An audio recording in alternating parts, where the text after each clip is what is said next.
आजमूदा बावर्ची खाने के टोटके। चावल पकाते वक्त एक खाने का चमचा सफ़ेद सिरका डाल दें। चावल हमेशा खुले खुले पकेंगे।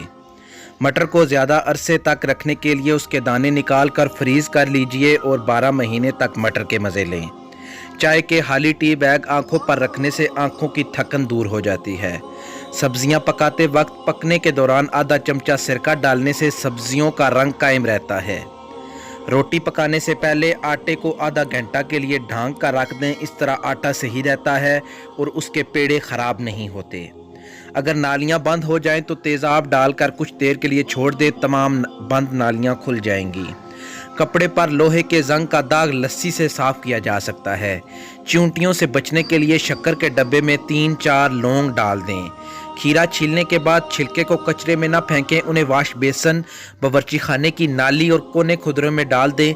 लाल बैग नहीं आएंगे। डिस्प्रिन की गोलियां पानी में मिलाकर फूलों पर छिड़कें और फूलों की ताजगी और शगुफ्ती देर तक बरकरार रहेगी।